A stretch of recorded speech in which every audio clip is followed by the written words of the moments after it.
Assalamualaikum warahmatullahi wabarakatuh.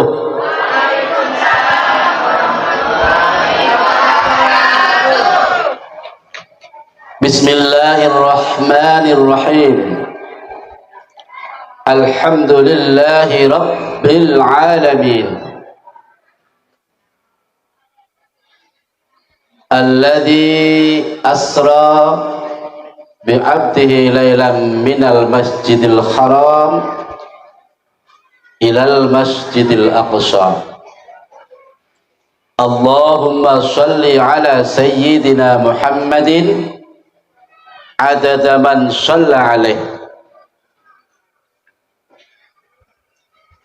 Allahumma salli ala sayyidina Muhammadin adada man lam yusalli alaih. Allahumma salli ala sayyidina Muhammadin kama amartana ayin an nusalliya alaih.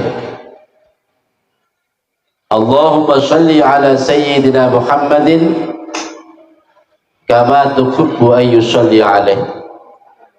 Allahumma salli ala sayyidina Muhammadin kama huwa ahluh. Hadratal mukarramin wal muhtaramin, ulama'ana wa qurama'ana, wa bil khusus para habaib, para ulama, para asatidah, para sesepuh, para pini sepuh ingkang rawuh, kepada yang terhormat Bapak Camat Long Mesangat, mohon izin Pak. Kepada yang terhormat Bapak dari kepolisian, Babin Mas Babin Kamtipmas, yang saya hormati Bapak Kepala Desa Segoi, Segoin, aku iling segone tok aja. Segoi Makmur, Bapak Syakir, yang kami hormati pula Bapak Kepala Desa dari Sika Makmur juga hadir, Pak Jamal. Para pini sepuh, para kinurmatan ingkang tentu boten saged dalam sebut setunggal hingga setunggal, ananging boten mengurangi rasa hormat kami kepada Bapak Ibu hadirin sekalian. Malam ini kembali kita hadir di tempat yang mulia ini. Oke, mohon maaf Hadratus Syekh Akhinal Karim Al Ustadz Faltoni. Terus terang saya sudah angkat topi kalau beliau sampun silaturahim kedisianan. Alhamdulillah hadir beliau beserta Bunyai. Malam ini kembali kita memperingati kejadian yang luar biasa, yang biasa kita sebut dengan peristiwa Isra wal Mi'raj Nabi besar Muhammad sallallahu alaihi wasallam. Kalau tadi malam kita di Sika Makmur mengambil tema menjaga ukhuwah muslimah, kali ini menteladani akhlak Rasulullah sallallahu alaihi wasallam sebagai bekal pribadi yang unggul, yang tangguh, yang siap menjawab tantangan zamannya masing-masing. Ini tema luar biasa yang dicontoh akhlak Rasulullah. Saya merasa terharu ketika menyaksikan anak-anak yang tampil sedemikian rupa. Ini sebuah gambaran 5 tahun, 10 tahun kita sudah punya generasi penerus. Alhamdulillah, ini kebanggaan kita.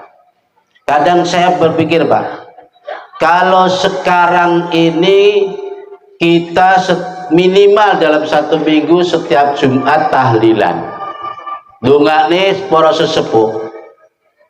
Mriki nggih ngoten nggih. Saben malam Jumat nggih. Yang saya pikirkan nanti giliran kita yang meninggal, kira-kira sinten Mbah sing badhe dongane jenengan? Oke, pertanyaannya di situ. Kalau generasi sekarang tidak dikenalkan dengan amalan-amalan seperti itu, jangan harap giliran kita yang meninggal nanti ada yang mendoakan. Makanya dikenal no arek-arek gitu. Tahlilan. Wong NU kok pokoknya Jumat ya Isra Mi'raj. Kadang nek malam Jumat yo goleki kip terus. Mana kip? Mana kip? Kip mana? Kan goleki manakib terus. Ya. Wong NU biasa berjanji terus. Kapan dilaksanakan? Maksudnya Barzanji, Maulidul Barzanji. Kalau tadi yang dibaca Maulidul Tiba, ada Maulidul Habsi, macam-macam lah maulid. Kalau manakib itu sejarah para aulia, para masyayikh, para orang-orang mulia. Katanya zikrul aulia dan zilur rahmah. Ketika kita mengingat-ingat, menyebut-nyebut sejarah para wali, niku turun rahmati Allah. Katanya begitu. Makanya sudah jadi kebiasaan kita minimal dalam satu putaran minggu itu, mungkin malam senanya kita manakib, malam selasanya kita istighosah, malam Jumatnya biasa tahlilan. Ada? Nah, kalau di sini apa yang dibaca Bu? Barzanji atau tiba? Barzanji, alhamdulillah. Kalau di depan saya itu kalau bapak-bapak Barzanji, kalau ibu-ibu Maulid tiba. Kalau Maulid tiba malam minggu. Alhamdulillah berjalan. Nah, itu yang kita lestarikan. Dan termasuk malam Jumat tahlilan. Kita kenalkan putra-putri kita dengan tahlil. Bapak Ibu yang dimuliakan Allah Subhanahu wa taala, sebelum saya memasuki tema yang kita ambil tadi, yaitu mencontoh, menteladani akhlak Rasulullah, monggo ibu-ibu kita buka dengan sholawatan. Ben rondo anget suasana nih. Nggih, monggo. Nyuwun sewu, bahasane kula gaduh-gaduh. Ada yang bahasa Indonesia, kasihan yang lain Jawa. Monggo Bu nggih. Ilahana ya ilahana yassir lana umurana ilahana ya ilahana bidinina wa dunyana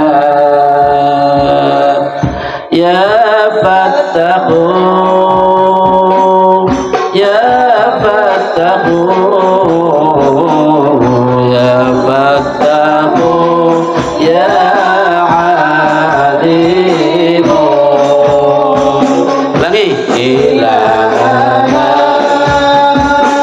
ya ilahana yassir lana umurana ilahana ya ilahana bidinina wa dunyana ya fatahu ya fatahu ya fatahu ya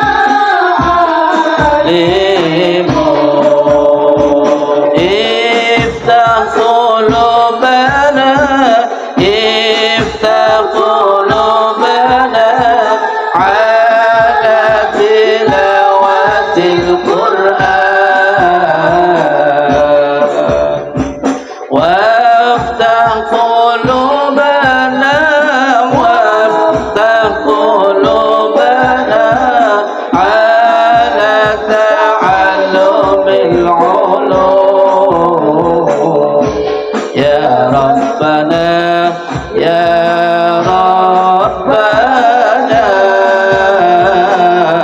ya Fattahu ya Alimu. Langsung Allah Rabbi, Allah ya Rabbi, mudahkanlah urusan kami, agama kami, dunia kami, wahai Allah yang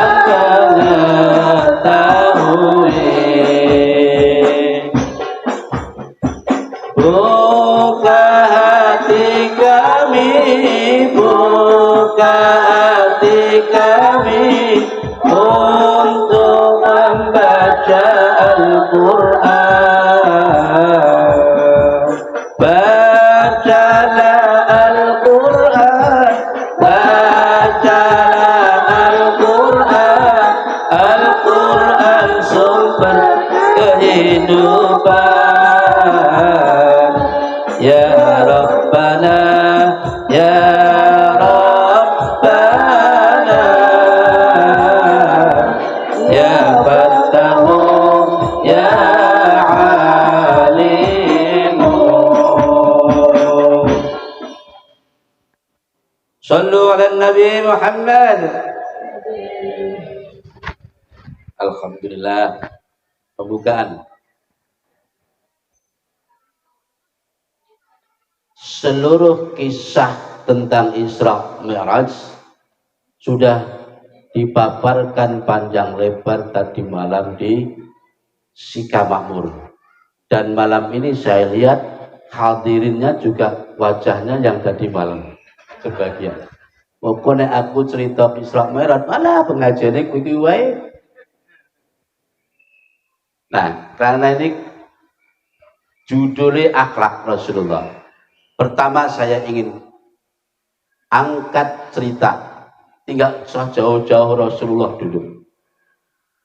Orang di sekeliling Rasulullah saja dulu. Orang yang sudah diterpa dan dididik oleh didikan Rasulullah.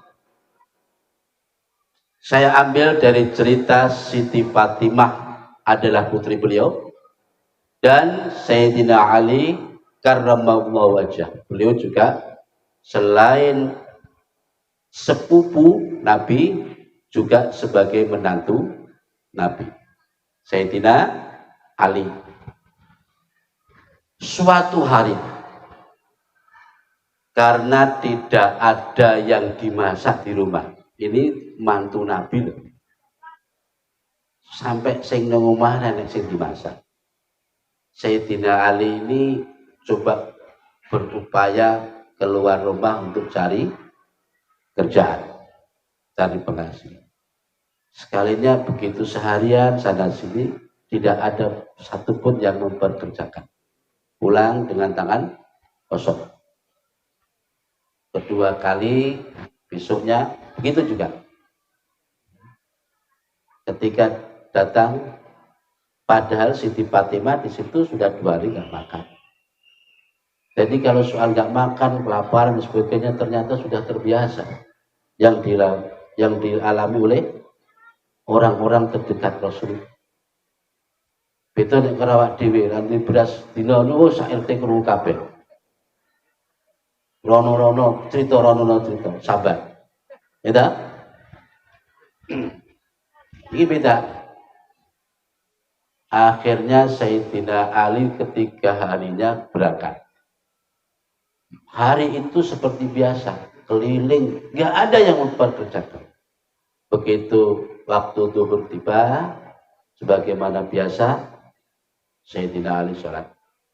Setelah sholat, kemudian beliau keluar dari masjid. Tiba-tiba di depan masjid sudah dihadang oleh orang tua. Langsung ditunjuk, kamu Ali ya? Putra Abu Thalib? Oh, Bapak kok tahu nama saya? Ya tahu dong. Bapakmu dulu itu sering bantu saya. Gitu. Aku ingat bapakmu dulu pernah bekerja kepadaku itu mencucikan kulit kulit binatang untuk disamak. Ada beberapa bulan saya belum sempat membayarnya. Maka kali ini aku bermaksud membayar upah bapakmu kepadamu. Alhamdulillah 3 hari gak dapat kerjaan, gak ada hasil. Kali itu tiba-tiba ada orang tua. Sebetulnya itu juga bukan manusia gitu. Intinya ya dari Allah, gak tahu siapa. Entah malaikat, entah waliullah, ditunjuk Allah untuk menemui Sayyidina Ali. Dengan hati yang bangga dan girang, wah ini pasti Siti Fatimah senang nanti istriku di rumah. Cepat-cepat beliau bergegas menuju rumah. Bangga. Akhirnya begitu sampai di rumah, Siti Fatimah ceritain begitu, ya sudah bang, sekarang cepat-cepat pasar beli belanja. Kita sudah 3 hari nggak makan, lapar. Akhirnya Sayyidina Ali berangkat menuju ke pasar. Ini intinya. Ketika di pasar, tiba-tiba dihadang oleh pengemis. Minta-minta malah pengemis ini ceritanya 7 hari sudah nggak makan. Bilangnya begitu. Ya, sementara Siti Fatimah di rumah menunggu kedatangan sang suami dengan membawa makanan. Ya, di pasar Sayyidina Ali dihadang oleh pengemis ini. Semua uang yang dibawa tadi disedekahkan langsung kepada si pengemis itu. Luar biasa. Kira-kira adakah orang yang kayak gitu sekarang?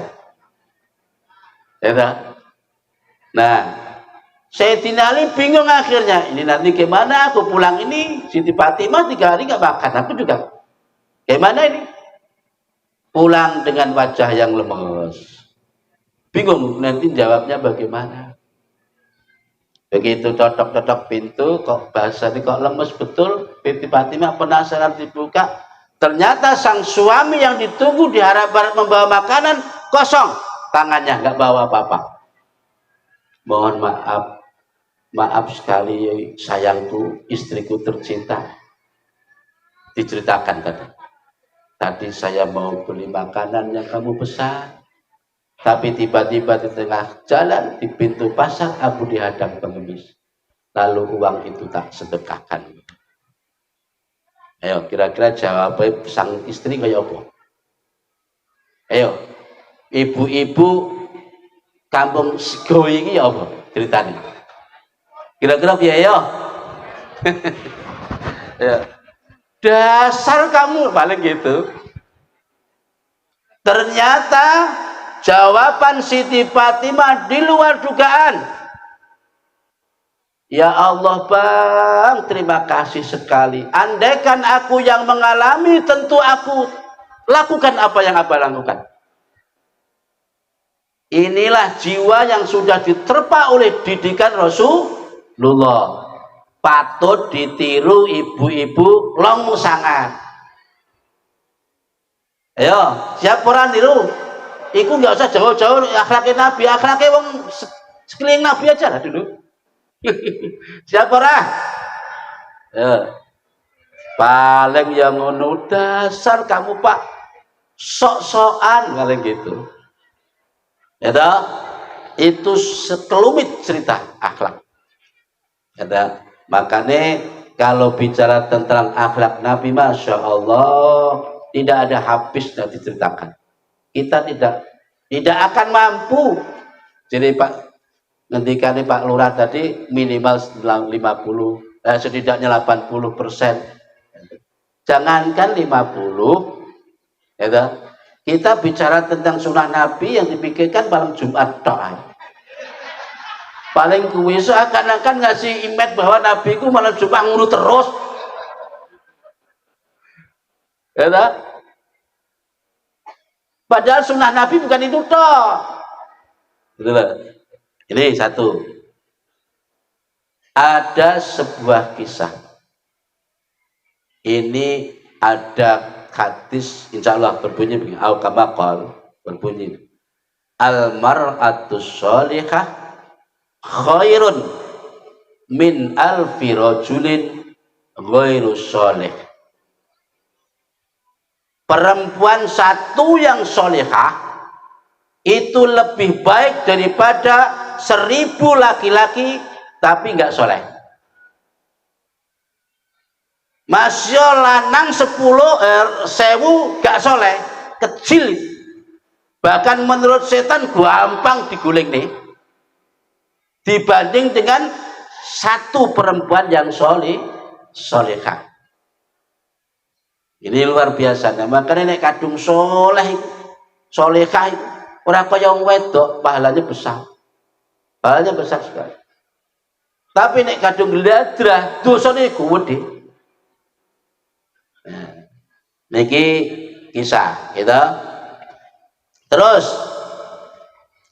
terusannya hadis tadi, wa ayyuma mra'atin khutimat zawjaha sab'ata ayyamin ughliqa anha sab'atu abwabin nar. Manakala perempuan mau melayani suaminya 7 hari, hitung-hitungan baik, hitung dino, maka ditutup pintu neraka 7 macam pintu. Neraka ki ana pintu to, Pak? Pintune ditutup kabeh kanggo dhewe. Gak iso mlebu. Tapi sementara wa futihat samaniyatu abwabil jannah. Pintu swarga 8 dibuka kabeh bagi perempuan soleh ini. Nek swarga kan 8, Pak. Nek neraka pintu. Wis roh murung to terae. Pingin merono yo. Terus tadkhulu min ayyuha sya'at bi ghairi hisabin. 8 pintu swarga dibuka baginya. Terserah, dipersilahkan dia mau masuk melalui pintu yang mana. Karena surga itu, Pak, katanya sih besok itu bergolong-golong. Ada pintu khusus ahli baca Quran, ada pintu khusus orang yang ahli ibadah malam, ada yang khusus orang yang gemar bersedekah. Pokoknya khusus-khusus sampai. Tapi bagi perempuan solehah tadi bebas. Dia mempunyai tiket khusus VIP, khusus pokoknya. Terserah. Malaikat ngecek, oh ini tiket VIP ini, moga. Terserah jenengan mlebet liwat pundi. Niki nek wadon solehah. VIP nek wong wadon solehah luar biasa. Ada sebuah hadis lagi, idza ghasalatul mar'atu siyaba zawjiha kataballahu laha alfa hasanatin wa ghufira laha alfai khati'atin wa astaghfira laha kulla syai'in tala'at alaihi syamsu wa rafa'alha alfa darajatin.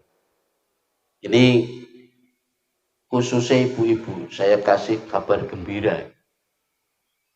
Barang siapa seorang istri lah, wong wadon nek gelem ngumbahne pakaiane sing lanang, istri mau mencuci baju suaminya, ya tiap hari lah, tiap hari nyuci baju, Allah kasih pahala, dicatat baginya 1000 kebaikan. Bisa kita hitung satu potong sualamah kuwi lho, Ibu Mbah iki. Wis 1000 Pak Ibu. Ayo, lah nek rong potong kayak bapak ya suring salin ngono ke ya. Ya toh? Tinggal hitung ya berang 1000. Setiap hari dapat begitu. Tidak hanya itu, Allah kasih pula hapus kesalahannya 2000. Kalau pahala 1000, tapi kalau dihapus dosanya 2000 macam dosa dihapus. Tidak hanya itu, seluruh yang ada ini memintakan ampun untuk perempuan ini, sang istri yang seperti ini. kecuali manusia dan jin. Ilas sakolen, yang dimaksud sakolen itu ya jin karo menungso karo. Jadi pepohonan jalur ning ngapura jenengan. Ini yang soleh, orang soleh gitu. Makanya kok nek sesuk nek bapak itu ke kebun langsung nang gorene Pak, nang gorene nang copot Pak, nang copot. Suaranya nang nyopot. Diubah. Pahalanya besar. Ini khusus ibu-ibu dhisik lah. Baik, cerita lagi anak orang soleh. Karena ini akhlak yang kita ambil, angkat temanya akhlak. Dulu ada seorang sahabat ketika mendapatkan panggilan perang, dia ikut perang. Sebelum perang dia pesan kepada istrinya di rumah, selama saya di medan perang, kamu tidak boleh keluar rumah tanpa izin. Gitu kan? Akhirnya berangkatlah suami di medan perang. Selang beberapa hari, perempuan ini mendapatkan kabar bahwa bapaknya, orang tuanya, abahnya sakit. Dikabari, bapakmu sakit mbak, gak nilai kah? Waduh sepurane ya aku gak oleh metu. Ya sudah, dikabari keluarga ini. Sampai bapaknya semakin parah. Dikabari mana? Piye mbak, bapak sampean tambah nemen, mbak menawa sampean arep nilai sepurane sing akeh ya, aku gak wani. Soalnya masih wis pesen, gak oleh metu. Jadi tonggo-tonggo ini sampai ya ngoceh lah. Iku kok kebangetan men tuane wong tuane loro barang kok gak metu nilai. Sampai ada kabar orang tuanya meninggal. Sebetulnya dalam hati juga meronta, menangis. Bapaknya meninggal kok. Tapi apalah daya, hak seorang suami lebih didahulukan. Jadi ini perlu dicatat ibu-ibu, khususnya perempuan. Kalau perempuan sebelum nikah, hak utama adalah pertama orang tua, bapak ibu. Tapi nek wis nikah, hak pertama yang didahulukan adalah hak suami. Nah, karena orang tua ya rasa nuntut teman-teman, nek wis rapi. Iku memang aturannya ngono, Pak. Ya. Jadi sampai wong tuane meninggal, si anak ini tadi nggak sempat menengok. Yo nangis sih, nangis, tapi ya piye maneh. Setelah itu Allah kasih wahyu kepada Nabi Muhammad sallallahu alaihi wasallam.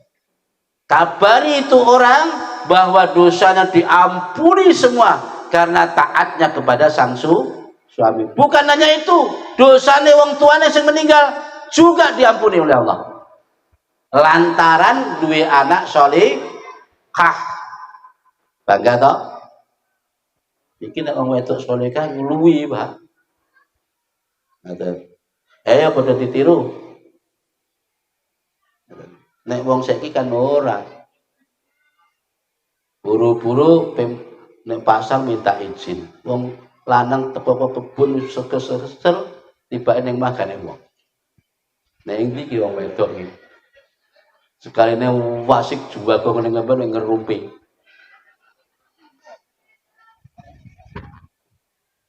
Itu kisah. Kalau mau tiru monggo. Niku ceritanya zaman Nabi. Gitu. Belum lagi akhlak Rasulullah sallallahu alaihi wasallam. Ini kisah-kisah terus saya sampaikan supaya jadi pelajaran. Dalam kitab Uqudul Jain disebutkan. Dalam kitab Uqudul Jain. Uqudul Jain itu menerangkan tentang hak suami istri, Pak. Khusus untuk orang berkeluarga. Kitabnya namanya Uqudul Jain. Itu diterangkan begini. Kisah juga mengenai akhlak. Ada seorang istri yang solehah, suaminya agak fajir, orang geladrah, gak nah. Sing lanang gak pati nah, gitu. Ya, mungkin cari gara-gara terus bagaimana supaya cekcok, nanti dia punya alasan untuk mencerai. Selalu bikin gara-gara. Akhirnya suatu hari si suami itu punya akal-akalan. Dia beli perhiasan, lalu disimpan di kotak, kemudian dia pura-pura diserahkan pada istri. Sini ya istriku, ini abang beli perhiasan macam-macam, ya, tolong simpen di dalam lemari. Dalam lemari. Karena ini istri solihah, begitu terima kotak tadi, Bismillahirrahmanirrahim. Mau coba bismillah. Mau beranjak dari depan suaminya menuju ke almari, bismillah. Mau buka pintu almari, bismillahirrahmanirrahim. Mau meletakkan kotak itu, bismillahirrahmanirrahim. Nutup pintu lemari lagi, bismillahirrahmanirrahim. Mau kunci pintu lemari, bismillahirrahmanirrahim. Nah sudah, biasanya kunci ini taruh di atas begitu. Ya sudah, selesai. Diam-diam suaminya punya akal busuk. Ketika istrinya malam sudah tidur, itu kotak dicuri. Diambil diam-diam. Lalu dibuang di dalam sumur. Sumur yang sudah mati. Pokoknya dibuang. Besok paginya dia bikin gara-gara. Dek, tolong kotak yang dulu kemarin saya suruh nyimpen, ambil. Ya, pikiran dia ini sejati ini kami bisa benar-benar jadi gara-gara ini nanti. Karena istri solehah begitu diperintah suaminya berangkat saja bismillahirrahmanirrahim. Ya, di saat yang sedemikian gentingnya Allah turunkan malaikat, wahai malaikat, itu hambaku yang solehah, tolong ambil itu kotak di dalam sumur yang mati itu. Kembalikan secepat kilat. Karena malaikat yang diperintah Pak jadi kembali kotak di dalam lemari seperti semula. Istri tidak mempunyai firasat apa-apa. Begitu ngambil kunci bismillahirrahmanirrahim, mau ngunci pintu bismillahirrahmanirrahim, buka pintu bismillahirrahmanirrahim, kotak masih ada di tempat seperti semula, bersih, tidak basah. Diambil bismillahirrahmanirrahim, lalu diserahkan kepada suaminya. Betapa kagetnya suami itu. Duh, kok bisanya kotak yang sudah tak buang di dalam sumur kok masih ada? Dicek, isinya masih utuh. Ini berkah orang solihah. Kena ditiru. Apa sih diwaca? Bismillahirrahmanirrahim. Makanya ini apa-apa bu, bismillah. Bapaknya pendia kalakal pendikelecikan. Ya, bismillahirrahmanirrahim. Ini istisna kan? Ya. Masih banyak sekali akhlak-akhlak yang perlu kita tiru. Nggak usah jauh-jauh, Rasulullah dulu. Mampu gak kita? Ya, ini kita belum bahas tentang Islam ya. Ini tentang akhlak. Banyak cerita tentang itu. Baik, Bapak Ibu yang dimuliakan Allah Subhanahu wa taala. Kalau tadi cerita-cerita akhlak perempuan yang salihah, tapi yang menjadi keprihatinan Nabi. Ini mohon maaf itu saya sampaikan. Ketika Nabi dalam perjalanan Isra Mi'raj, kan dalam ayatnya itu nyata disebutkan kan, apa motif Nabi diangkat melalui perjalanan Isra sampai Mi'raj? Adalah linuriyahu min ayatina, agar kami lihatkan kepadanya akan keagungan tanda-tanda kebesaran.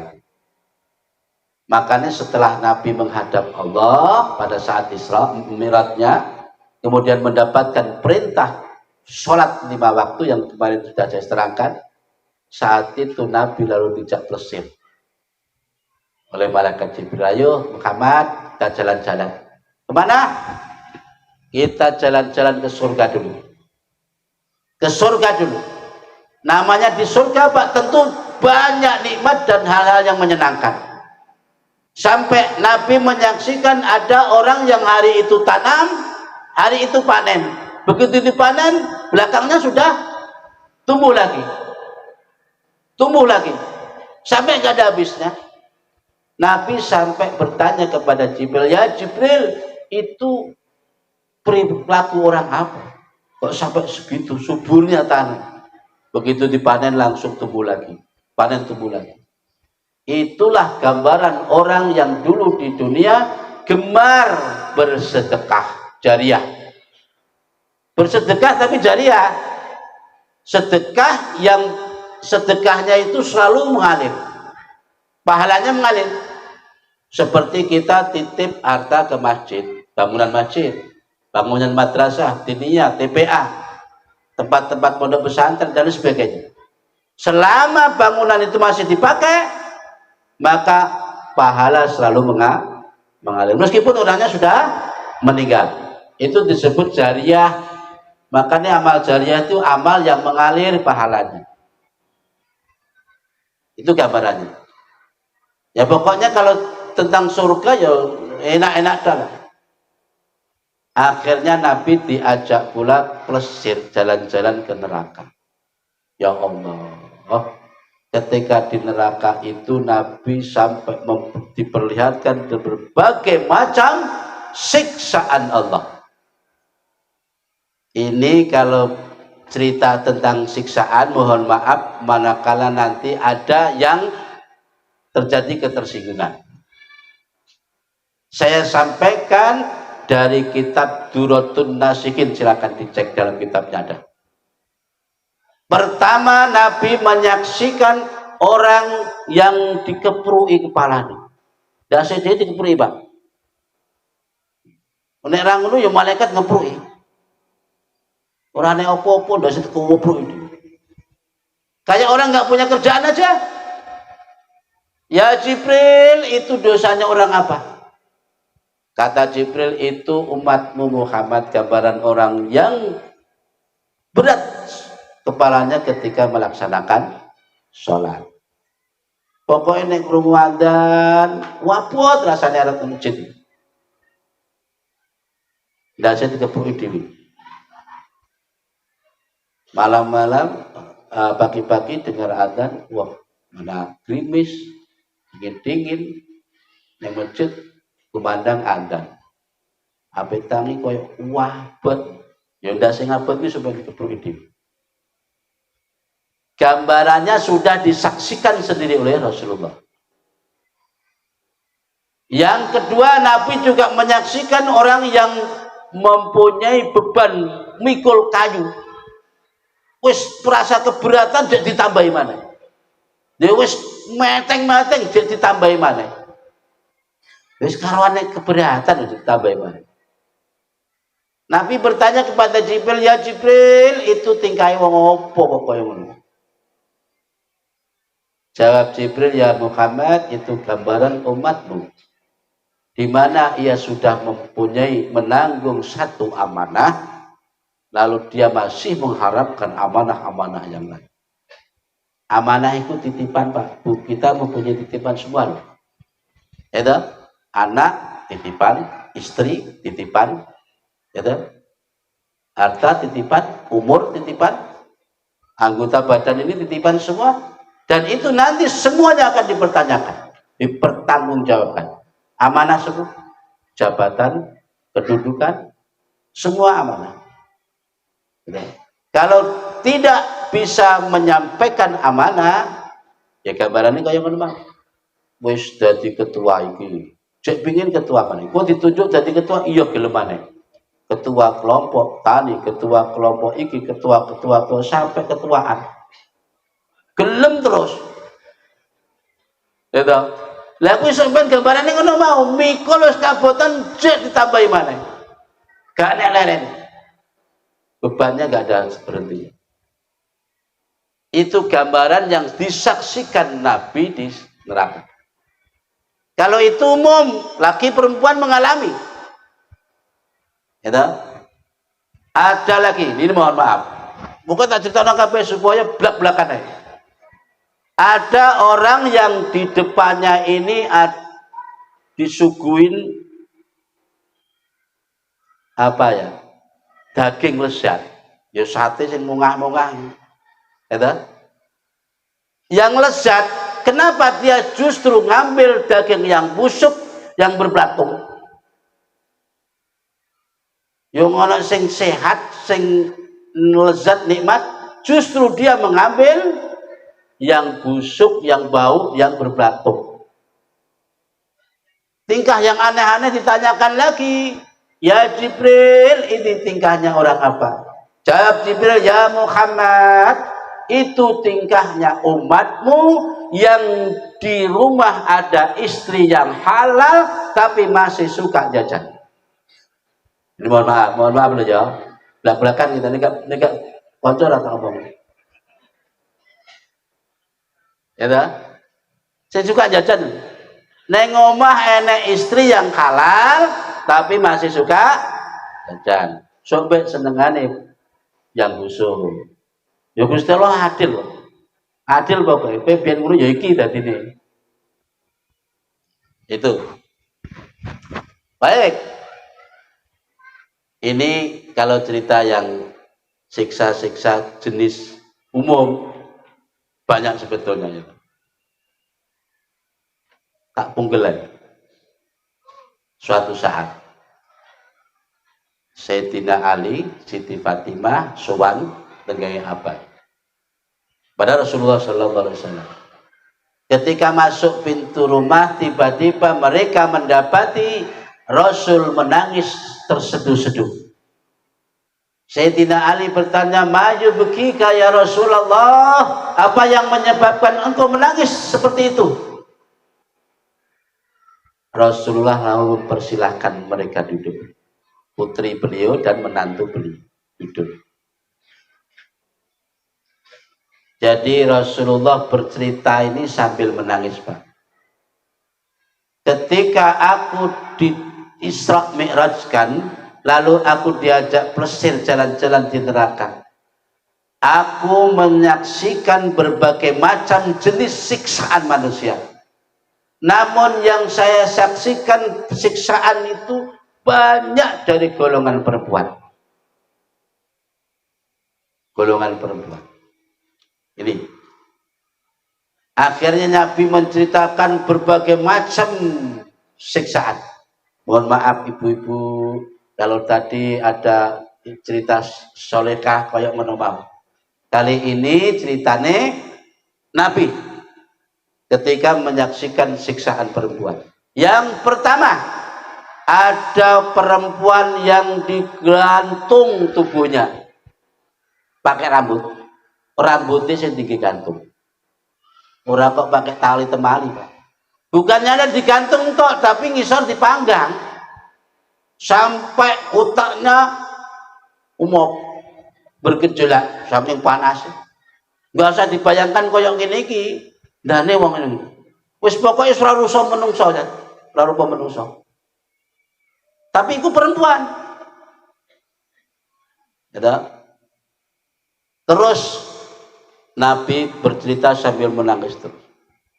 Di sana aku juga menyaksikan ada perempuan yang dibelenggu, tubuhnya penuh dengan belenggu, tapi belenggunya bukan dari tali temali, justru diambil dari lidah. Lidah ini nggak tahu diolor sepanjang itu, dililitkan seluruh tubuhnya, digantung pula, di sate. Sayyidina Ali, Siti Fatimah, Nabi mendengar cerita itu sambil berurai air mata. Kemudian Nabi meneruskan, ya Fatimah, apa juga menyaksikan jenis siksaan perempuan yang dahsyat? Kali ini apa menyaksikan perempuan yang dibelenggu, lagi ini belenggu Pak, belenggu terus model, pakai mohon maaf dua buah dada. Buah bicarane malaikat dengan pokoknya itu dibuat juga yang belenggu, laki-laki dipanggang di sate. Masya Allah. Sampai segitu. Terus Nabi menceritakan sambil menangis.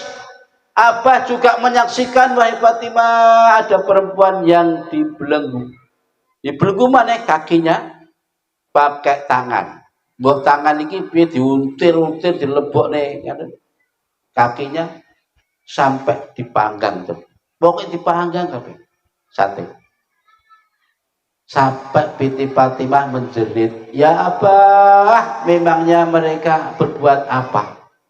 Apa yang pernah dilakukan oleh perempuan-perempuan itu apa? Begini, Fatimah. Adapun perempuan yang digantung tubuhnya dengan rambutnya adalah siksaan perempuan yang suka buka aurat. Rambut gak pernah dijilbabi. Dibiarin, diumbar agar dilihat laki-laki lain. Mohon maaf, sing ngurung kudungan. Ya sing kudungan ya alhamdulillah dipertahankan. Tinggu terus, ora kok nang pengajian tok. Iku siksaane. Kan jarang to nerang-nerang ngene iki. Nek kanca ora tak omongin terus. Iki ning kitab Pak, jelas. Kemudian yang kedua, adapun siksaan perempuan yang dibelenggu pakai lidah. Lidahnya belenggu. Itu karena perempuan yang selalu menyakiti suaminya melalui perkataannya. Pokoknya ngomong karo bojone kuasar banget. Sakit hati lantaran ucapan si istri tadi. Bahkan dalam keterangan lain disebutkan, kalau ada perempuan mengatakan suaminya begini, walah Pak, rumah sapu kue yang mono yang menurut tahu lu kono klambi aku. 70 tahun amalnya lenyap. Nek enek wong wedok muni ngono, 70 tahun amalnya lenyap. Iki ning kitab lho ya. Nasyato nek poso tekun, nek sholat malam tekun, baca Quran tekun, mendatangi masjid-masjid tekun. Tapi kari-kari ngucap ning suaminya begitu. Biasanya kan dianggap biasa aja. Padahal itu kayak begitulah dahsyatnya. Apa mana sampai menghujat, "Kowe biyen rene nggowo apa swalamoh kuwi?" Entek amale 70 tahun entek. Ini wong wedok, ayo. Nek ki mau kan sing saleh, seneng. Saiki gambarane kaya ngono. Nah, adapun orang yang dibelenggu pakai tadi selanjutnya dari rambut, lidah sampai ke sini. Itu gambaran, mohon maaf ibu-ibu nggih. Niki gambaran orang yang membiasakan tidak mandi dari janabah. Alhamdulillah, kita tidak pernah mandi dari janabah. Dari haid, dari nifas, memang kotor, harus mandi. Kemudian yang dibelenggu kakinya tadi otomatis orang yang selalu keluar rumah tanpa izin suaminya. Makanya mbok keluar neng diwe iso izin kakang mas kakanda. Ya toh? Jangan sampai ngecewa. Itu diantaranya. Banyak sekali gambaran-gambaran yang disaksikan oleh Rasulullah memang diperlihatkan oleh Allah. Diperlihatkan. Semua yang disaksikan Rasul itu dialami oleh umatnya. Bapak Ibu yang dimuliakan Allah Subhanahu wa taala, sekelumit cerita Isra Mi'raj tentang linuniyahu min ayatina. Kita kembali kepada maksud dan hikmah perjalanan Isra Mi'raj. Meskipun yang diambil hikmah adalah akhlak Rasulullah, nanti kita lanjutkan tentang akhlaknya Rasulullah.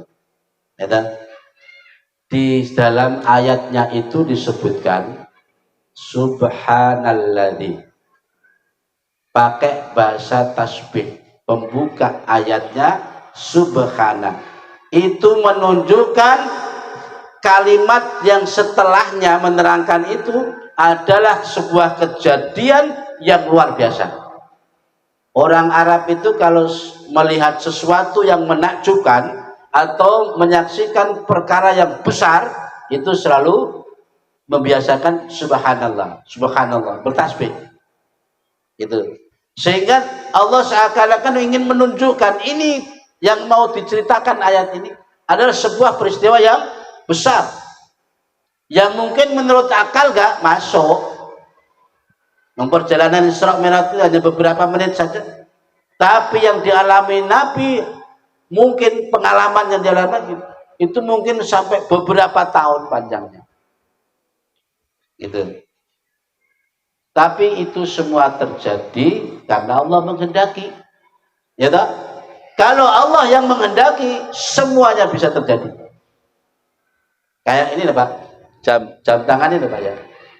Jam tangan itu kalau normal ditunggu perjalanan sendiri. Sak melaku nih. Jadi 1 menit jadi 60 detik tak? Tapi nek tak puter dewe. 1 detik bisa beberapa menit. Nah aku sih muter lah. Ya, dalam peristiwa Isra Mi'raj itu yang lebih aktif Allah, yang punya kehendak Allah. Nabi yang diperjalankan. Makanya Nabi terima beres. Kalau soal perjalanan jauh dari Mekah ke Palestina sampai ke Sidratul Muntaha, jauhnya luar biasa, nggak ada gambaran, nggak bisa digambarkan. Ya, itu pun juga karena Allah. Saya ini contoh, Pak Maning. Saya mau dari Sangatta pergi ke sini lah. Sangat. Ya, pakai baju, tiba-tiba di sapu ini ketutan semut. Ketut semut. Begini. Sampai ke Mesangat. Sampai kembali lagi ke Sangatta. Dalam 1 hari 1 malam umpamanya gitu. Akhirnya semut ini begitu sampai kembali ke Sangatta, cerita temannya, "Wih, aku jam kemarin tekok Mesangat. Nek kono petuk arek-arek gitu. Nek kanca-kancane ngomong, paling kancane sing diomongi ku yang ngono, alah, kowe kok tambah nemet tole. Mana mungkin semut dalam 1 hari 1 malam bisa dari Sangatta kembali lagi ke Sangatta. Ya toh? Nggak ngerti nih, ternyata semut nebeng di sapu saya. Kalau secara akal kan gitu kan. Begitu juga Rasulullah dalam hal ini yang pasif, yang aktif Allah, yang punya kehendak Allah. Makanya bahasanya asra. Diperjalankan, yang menjalankan Allah. Selesai sudah. Terus dalam ayat itu Allah tidak terang-terangan langsung menyebut nama. Ada asra bi abdihi. Jarang dalam Al-Quran Allah memanggil para utusannya, nabi-nabi terdahulu, bahkan rasul-rasul yang terdahulu, pakai bahasa abdihi, hambaku, hambanya. Setiap ayat-ayat yang menceritakan Allah memanggil Nabi, khususnya Nabi Muhammad, tidak pakai namanya langsung, Pak. Ya ayyuhar rasul, ya ayyuhan nabi. Terus dalam surat Isra itu alladzi asra bi abdihi, pakai nama-nama yang panggilan kehormatan, tidak pakai ya Muhammad. Dalam ayat lain, ya ayyuhal mudassir, ya ayyuhal muzammil. Pokoknya pakai nama-nama predikat. Itu karena saking hormat derajat Rasulullah SAW dalam pandangan Allah Subhanahu wa Ta'ala. Karena Nabi memang layak disebut sebagai hamba. Seluruh sendi kehidupannya mutlak ditujukan kepada Allah, kehambaan terhadap Allah Subhanahu wa Ta'ala. Itu Nabi, sampai Allah mengakui sendiri. Kalau Allah yang mengakui itu baru benar-benar seorang hamba. Saya ini contoh Pak, contoh nih. Ibu, bapak kenal Pak Jokowi toh? Saya kenal toh Bu? Duh, tiba-tiba ngantuk kabeh gimana? Nggak ngomong dewi aku gitu. Kenal toh? Kenal. Pertanyaannya, Pak Jokowi kenal jenengan apa tuh? Nah, itu. Kalau kita kenal Jokowi, Pak Presiden kita, itu berarti pengakuan kita. Kita yang ngaku, kalau ngaku sih dari bawah ke atas. Tapi kalau Pak Jokowi benar-benar kenal kita, itu baru yang mahal. Begitu juga kita, sebentar-bentar hamba Allah. Pamane bersedekah, mau dicatat jo, wis pokoke catatin hamba Allah. Kuwi lak pengakuanmu toh. Kira-kira kowe diakoni Gusti Allah hambane apa ora? Sok-sokan sedekah ning masjid aja dicatat yo. Catatan hamba Allah. Pengakuanmu hamba Allah, tapi kira-kira perilakunya, akidahnya benar-benar menunjukkan dia hamba Allah apa ora? Kebanyakan orang yang mengaku hamba Allah, tapi ternyata dalam kehidupan dia sebagai hamba harta, hamba dunia, hamba jabatan, hamba kehormatan, dan hamba-hamba yang lain. Lain dengan Nabi tadi. Bi abdihi. Kemudian lailan, di waktu malam, itu menunjukkan bukan seluruh malam, semalaman suntuk, enggak. Diceritakan di sana dalam kitab itu, saat itu Nabi duduk berbaring, itu andaikan bantal yang dipakai beliau itu masih hangat. Ya kan? Lalu Nabi berjalan Isra Mi'raj. Kembali lagi itu, ini masih hangat. Bantal yang dipakai beliau masih hangat. Nabi kembali lagi. Istilahnya saking cepatnya peristiwa itu. Namun yang dialami Rasulullah bagaikan perjalanan berpuluh-puluh tahun.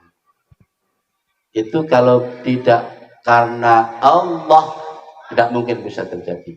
Makanya peristiwa Isra Mi'raj sekaligus sebagai tantangan dan cobaan bagi yang beriman. Saat itu Nabi ketika mengabarkan cerita itu, tidak sedikit sahabat yang dulunya beriman balik badan kafir. Gitu? Yang dulunya beriman tambah kebalik badan jadi kafir lagi. Apalagi yang dulunya kafir tambah nemen. Termasuk Abu Jahal, Abu Lahab. Terus ya abu-abu sing kafir, abu-abu. Akeh. Tambah nemen kafir. Jangankan orang yang kafir, yang mukmin saja balik. Lain lagi dengan Abu Bakar As-Siddiq. Ketika beliau ditanya tentang Nabi Isra Mi'raj, jadi para sahabat orang-orang kafir Quraisy itu mendatangi Abu Bakar. Pertama mendatangi Abu Bakar. Ya Abu Bakar, benarkah sahabatmu itu di Isra Mi'raj kan? Ya kan? Katanya ketemu Tuhannya, ketemu Allah di sana di langit. Benarkah? Kalau memang itu yang mengucapkan Muhammad, lebih dari itu saya percaya. Ini jawaban Abu Bakar. Andaikan Muhammad cerita lebih gila daripada itu, lebih tidak masuk akal daripada itu, aku tetap percaya. Makanya sampai Nabi Abu Bakar disebut as-siddiq karena saking percayanya kepada Nabi, kejujuran Nabi. Umar ditanya juga begitu. Pada saat itu goncangan luar biasa. Karena memang itu ujian iman yang paling berat. Peristiwa Isra Mi'raj itu. Ujian iman yang paling berat. Nggak masuk akal memang. Memang bukannya nggak masuk akal, tapi akal yang tidak nyampe. Karena itu tidak bisa diakal-akalkan. Bapak Ibu yang dimuliakan Allah Subhanahu wa taala.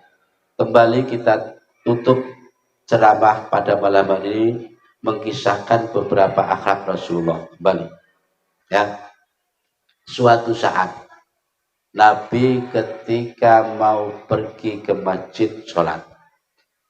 Ya, di tengah jalan di lorong-lorong sempit itu selalu dicegat orang kafir, ya, terus diludahin,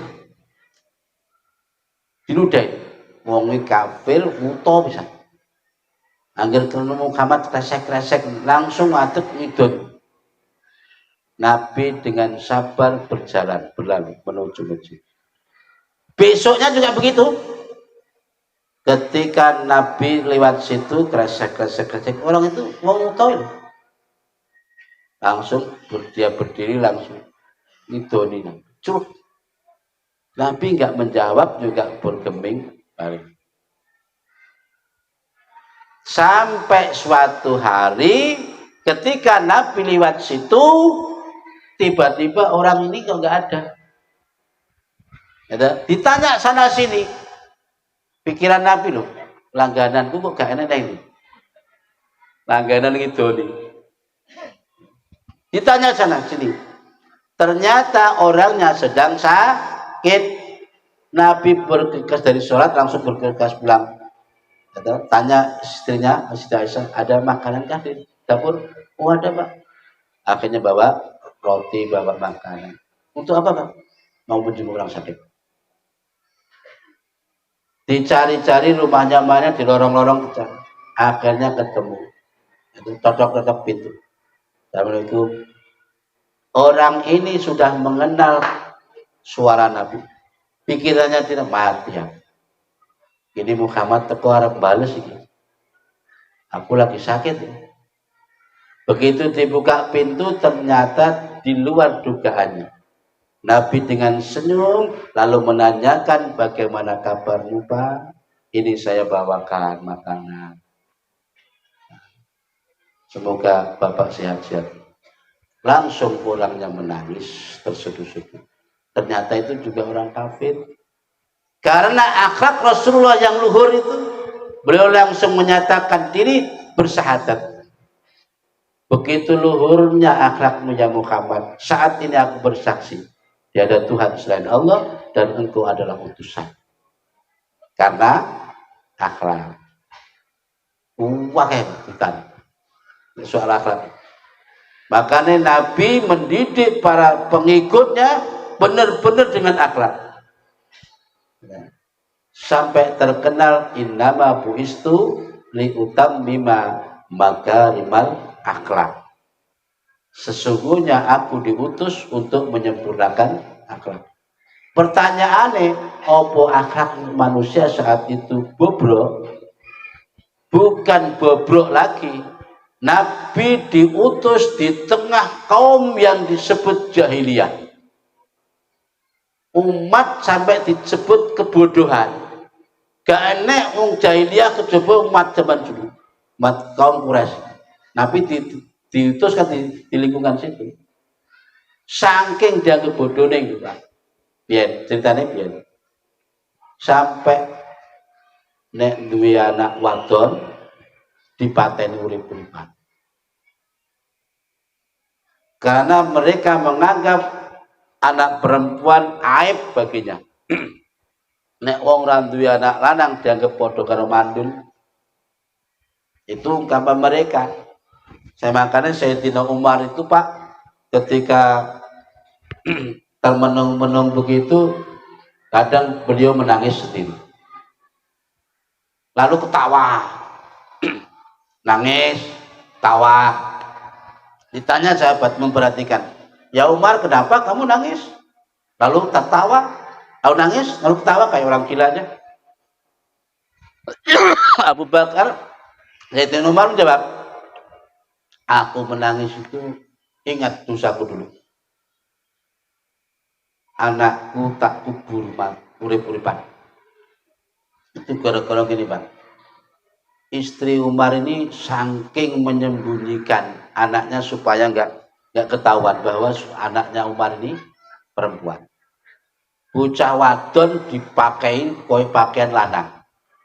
Anehnya Sayyidina Umar itu ya mau nyamin dua anak kok gak ngerti. Jadi diajak sana sini dikira ya lanang pakaian lanang. Gitu. Suatu hari anak ini tidak jalan-jalan, nggak tahu kemana, tiba-tiba di tengah jalan, apa aku mau kencing. Begitu lihat anak ini kencing, tahu, oh ternyata anakku selama ini perempuan. Langsung di saat itu pula, di tempat itu pula, anaknya dikubur. Itu menangis. Kalau mengingat begitu menangis. Ini kejahilian umat dulu. Ini cerita sebelum masuk Islam, gitu lah. Saking jahilnya seperti itu. Nah, adapun kok nangis terus guyu itu. Nangis ketawa. Kenapa? Kalau ketawa itu dia juga sempat ingat ketika jahiliyah dulu di zaman belum masuk Islam. Dia bikin Tuhan. Bikin sesembahan dari roti. Pokoknya roti itu digawe kaya krecon. Kayak patung lah, disembah. Ini dari adonan-adonan roti. Gitu. Begitu setelah menyembah Tuhan kok merasa lapar, langsung Tuhannya dimakan. Mohon maaf Tuhan, saya kok sedang lapar. Maaf ya, aku mau ngambil kuping Tuhan. Kupingnya dicuil pangan. Nanti sebelah lagi kok lapar, akhirnya kuping sebelahnya diambil. Kuping Tuhan. Ya, itu sempat dialami oleh Sayyidina Umar. Makanya kan kalau melihat ingat begitu dia ketawa, tapi ketika melihat ingat kebodohannya ngubur anaknya hidup-hidup nangis. Itulah disebut jahiliyah, benar-benar jahiliyah. Kalau umpamanya di lingkungan kita atau mungkin sejarah Indonesia yang sebelum ini, tidak sejahil-jahil itu. Meskipun mungkin dalam kebodohan, tapi tidak disebut jahiliyah sebagaimana jahiliyah orang Mekah. Karena Nabi diturunkan di sini. Bapak Ibu yang dimuliakan Allah Subhanahu wa taala, sekelumit kisah Rasulullah akhlak Nabi. Pada saat beliau kemarin saya singgung di dalam pengajian di Sikamakmur, saat Nabi mengalami keguncangan di tahun Aumul Khazni, tahun kesusahan, tahun keprihatinan karena istri tercinta meninggal, paman yang sangat membela juga meninggal di tahun yang sama, sehingga berat rasanya menjalankan risalah dakwah Islam. Di sana-sana dihujat, di sana-sana digoda, dilempari batu, ya, sampai begitu Taif maunya minta pertolongan justru malah diusir-usir, dilempari batu. Bahkan yang paling menyedihkan lagi, orang paling goblok wong Arab berani menuangkan debu di atas kepala Rasul. Wong sing paling hina. Katakan orang yang paling hina saja berani ngoyak-ngoyak kepala Rasulullah. Diawut-awuti debu. Marahkah Rasul? Tidak. Ya cuma ngene ae. Ngopo to rek? Masya Allah. Kayak begitu. Sampai pulang ke rumah ini sisa-sisa debu masih ada. Fatimah melihat kepala abahnya kok kotor-kotor ya apa? Apa yang kamu yang apalah alami? Tadi ada orang lain. Masya Allah. Hanya begitu aja. Fatimah menyaksikan penderitaan abahnya, di mana Fatimah waktu itu masih kecil, ya toh? Barusan ditinggal ibu tercinta. Melihat nistapa apa bapaknya tadi menangis terseduh-seduh. Kasihan. Kanjeng Nabi begitu juga melihat air mata sang putri tercinta barusan ditinggal ibunya, ya terpukul hatinya. Jadi saat itulah Nabi benar-benar terpukul. Makanya sampai tahun itu disebut tahun Amul Huzni, tahun penderitaan, tahun kesusahan, tahun paling berat di alam Rasul. Makanya disitulah peristiwa Isra Mi'raj terjadi. Artinya Allah ingin menghibur junjungan kita. Dipanggillah Rasul menghadap melalui peristiwa Isra Mi'raj. Ada dalam kitab Duratul Nasikin disebutkan asbabul wurud, bukan asbabul nusul ya. Kalau asbabul nusul itu sebab-sebab temurune ayat tersebut. Tapi ini asbabul wurud lah, katakan asbabul wurud. Jadi gini, antara langit dan bumi itu cara ngono angga-anggaan, adon-adonan. Wala bumi opo nggone wong dosa to. Kono langit itu nggone malaikat kan dosa. Gitu kan?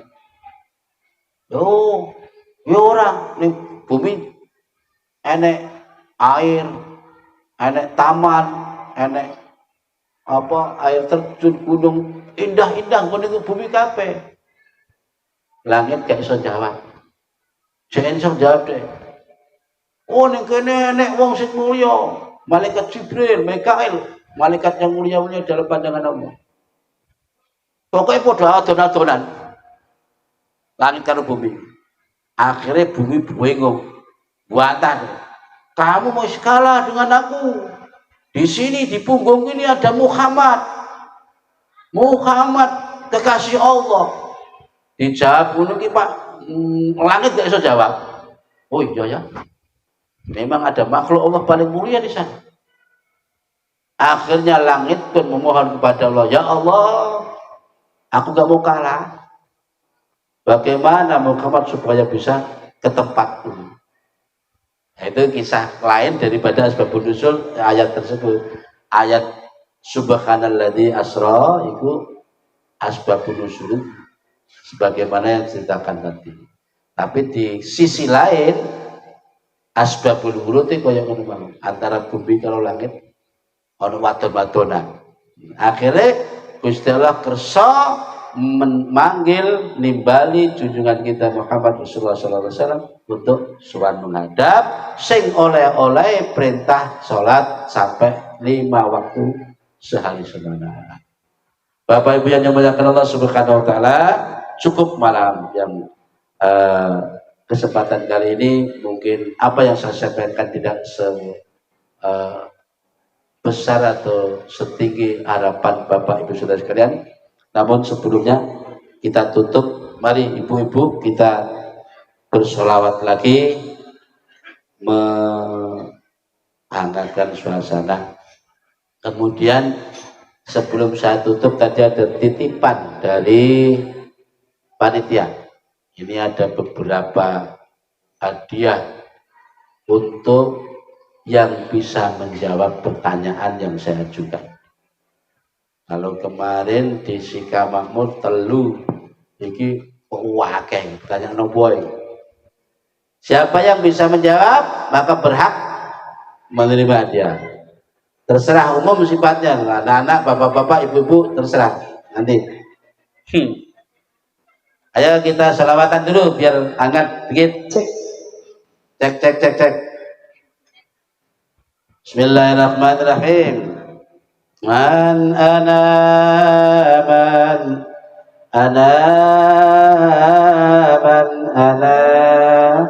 لولاكم كيفما حبكم كيفما أهواكم masih ana man ana laulakum kaifama kaifama ahwakum masih wala غيركم سواكم ومن في المحبة علي ولكم أنتم مرادي وأنتم قصدي ليس أحدكم في المحبة سواكم دينا من أنا أحبكم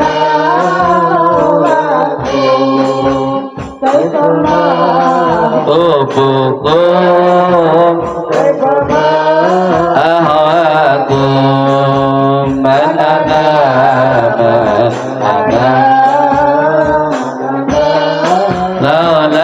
لولاكم كيفما أحبكم كيفما أهواكم كلما زادني بهواكم وجدي قلت يا سادتي رشدي تدعوكم لقد ضاقكم وريدي بقديماتي قلت والله أنا بهواكم راضي من أنا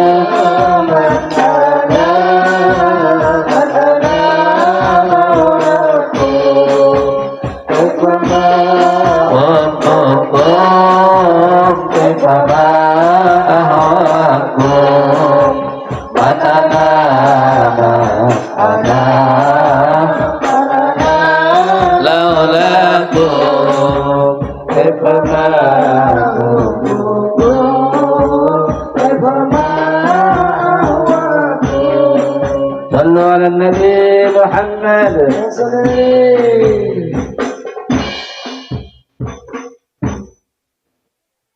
Baiklah Bapak Ibu hadirin hadirat yang dimuliakan Allah, sebelum kita akhiri kesempatan kali ini, kita akan mengajukan beberapa pertanyaan yang bisa menjawab dengan benar.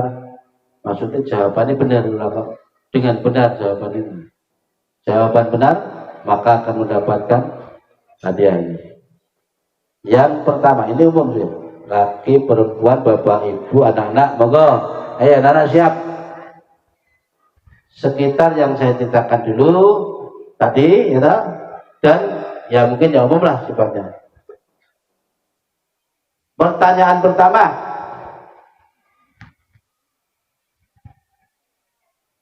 Apa yang dibaca oleh wanita sholihah dalam menghadapi suami yang fajir tadi? Bu ingat nggak tuh? Nih, ya, apa bu? Bismillahirrahmanirrahim. Allah, alhamdulillah, barakallah, barakallah, barakallah. Mau coba Bismillah. Iki nek delok semangatnya tenanan. Berarti gua yang cepat dia dapat. Pertanyaan kedua.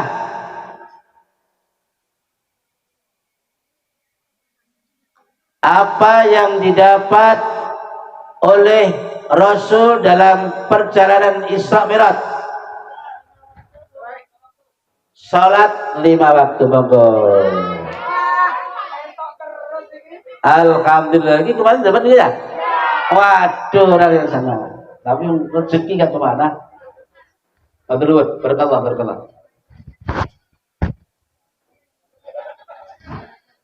Ayo anak-anak siap? Siapa nama paman Rasul yang paling membela? Siapa dek? Siapa dek? Hah? Siapa? Abu Thalib sayang gue sini. Masyaallah, alhamdulillah. Inilah contoh ini anak solehah. Alhamdulillah, alhamdulillah. Kasih 3. Ini rame kan begini nih. Pertanyaan berikutnya.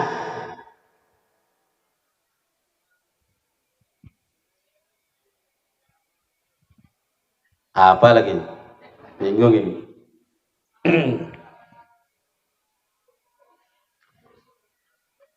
Ini tak khususkan anak-anak dulu ya, biar untuk anak-anak. Apa nama kendaraan yang ditunggangi Rasul saat Isra? Ayo, anak-anak. Waduh, kok durak toh? Siapa? Buruk. Mangga, nggih, Mang. Tepat sekali. Buruk, aja durak rek, kok durak. Kalian dulu dah.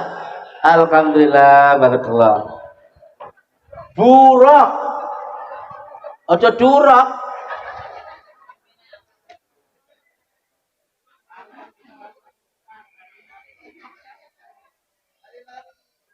Ini saya khususkan anak-anak lagi Pak ya, ikhlas ya, biar anak-anak semangat. Ya, anak-anak ayo, ya anak-anak.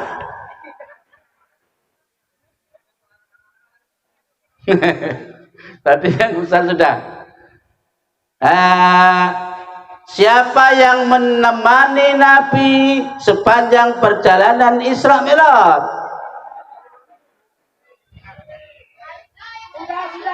Malaikat Jibril alaihissalam. Betul? Enggak deh, ya saja. Alhamdulillah. Cerita bagus. Sudah tidak? Sudah, enggak usah ada dulu.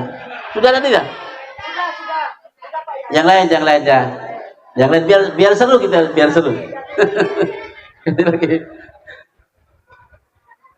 Saya enggak lihat deh. Baik, ganti pertanyaan lagi ya. Ganti lagi.